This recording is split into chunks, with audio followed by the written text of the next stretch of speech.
இன்னைக்கு என்ன கதையை பார்க்க போறோம் தெரியுமா? ஜீஜாபாய். இவங்க யாருன்னா ஒரு பாட்டு ஒன்று தெரியுமா? விளையாட்டு சிறுபிள்ளை வீர ஜீவாஜி ஆனதும் பெண்ணாலே அப்படின்னு ஒரு பாட்டே உண்டு. என்ன சினிமா ஒழிக்கணுங்க, நம்மளே பாடம் எழுதுறது சினிமா தான் எடுக்க முடியாது. விளையாட்டு சிறு பிள்ளையே வீர ஜீவாஜி ஆனதும் பெண்ணாலே அப்படின்னு பாட்டே உண்டு. இப்போ ஜீஜாபாய் அப்படிங்கிறவங்க வந்து மராட்டிய மன்னர் ஜிவாஜி, சத்ரபதி ஜிவாஜியோட அம்மா. அவங்களோட கதையை தான் நம்ம இன்னைக்கு பார்க்குறோம். ஓகேவா? ஜீஜாபாய் பிறந்த தேதி வந்து ஜனவரி மாதம் 12, 1598 பிறந்திருக்காங்க. ஜீஜாவு புல்தானா மகாராஷ்டிரத்தில் பிறந்திருக்காங்க. இவங்க பிறந்திருக்காங்களா? இவங்களை வந்து எப்படி கூப்பிடுவாங்கன்னா ராஜமாதா. ராஜமாதா அப்படின்னு நம்ம படங்கள்ல தான் பார்த்துப்போம். அதுக்கு முன்னாடியே உள்ள ஒரிஜினல் ராஜமாதான்னா இவங்க தான்.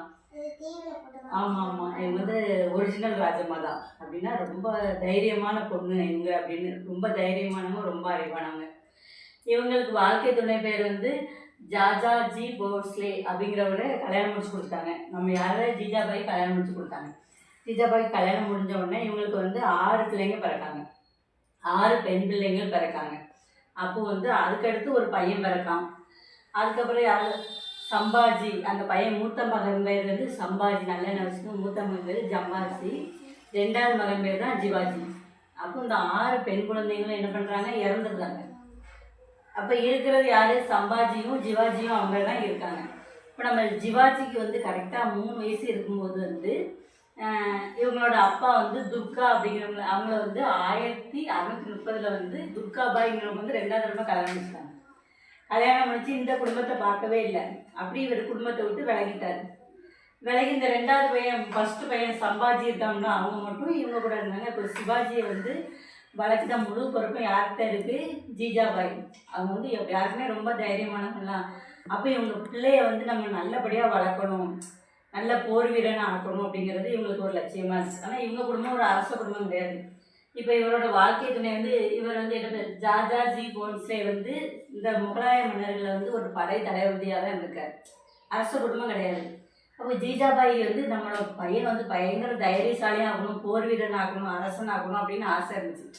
அப்போ சின்ன பையனாக இருக்கும்போதே மகாபாரத கதை, ராமாயணம் கதை, அந்த கதையை சொல்லி கொடுப்பாங்க. அந்த மகாபாரதம் அதாவது வீரமானவங்களோட வரலாறு. மண்ணாசை, பெண்ணாசை.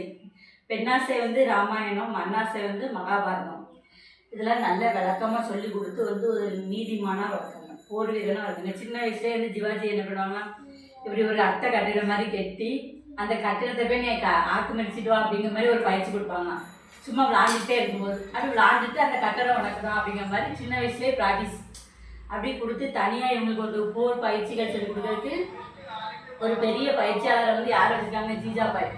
ஜீஜாபாய் பயங்கர அறிவாளி, தைரியசாலி. அப்போ வந்து இவங்களோட இப்போ வந்து ஜிவாஜி வந்து முழுக்க முழுக்க மகாவீரனாக வளர்த்தது வந்து யாருன்னா ஜீஜாபாய். முகலாய மன்னர் வந்து அவுரங்கசீப் தெரியுமா? அவுரங்கசீப் வந்து நிறைய பேரை தோக்கடிச்சிருக்காரு. அவுரங்கசீப்பை வந்து கிடுகிடுன்னு நடுங்கினது யாருன்னு சொன்னால் நம்ம வீர ஜிவாஜி தான். அப்போ அவங்க எவ்வளோ தைரியமாக வளர்க்கப்பட்டிருப்பாங்க. அப்போ ஜீஜாபாய் வந்து ஜிவாஜி வந்து மராட்டியத்துக்கே ஒரு பெரிய மன்னர் ஆகினப்புறம் தான் அவங்க இறந்துருக்காங்க. அப்புறம் கோயிலில் வந்து நிறைய விஷயங்களை பண்ணிக்கிட்டு கோயிலை சிறப்பாக எடுத்து வழி நடத்துறது அப்படி நிறைய விஷயங்கள் பண்ணியிருக்காங்க. அப்போ வந்து ஜிவாஜியோட வந்து அரச பிரிவில் வந்து இவங்க வந்து முக்கிய முடிவுகள் எடுக்கிறது ராஜதந்திரியாக இருந்திருக்காங்க. யார் இருந்திருக்காங்க? ஜீஜாபாய் இருந்திருக்காங்க. அப்போது ஒரு மகாவீரனை வந்து உருவாக்கின பொறுப்பு யாருக்கு இருக்குன்னா நம்ம ஜீஜாபாய். இவங்கள வாழ்க்கையை வந்து நம்ம என்ன சொல்லுது அப்படின்னா வந்து ஒரு பிள்ளை வளர்ப்பு வந்து ஒரு தாயோட கையில் தான் இருக்குது. ஒரு பிள்ளை எப்படி வளர்க்குறங்கிறது வந்து இப்போ எந்த குழந்தையும் நல்ல குழந்தை தான். நல்லவராகவும் தீயவராகவும் பிள்ளை வளர்ப்பினிலே அன்னை வளர்ப்பினிலே இருக்கலாம். அப்போ வந்து ஜீஜாபாய் வந்து நம்ம ஜிவாஜியை வந்து மிகப்பெரிய போர் வீரனாக வளர்த்துருக்காங்க. மிகப்பெரிய போர் வீரனாக வந்துட்டு அவர் பேர் வந்து இன்னுமே அழியாமல் இருக்கான். ராஜமாதா அப்படின்னா எல்லாத்துக்குமே தெரியுமா? ராஜமாதானாலே நம்மளுக்கு ஜீஜாபாய் அப்படின்னு ஜிவாஜியை வந்து உருவாக்கியிருக்காங்க.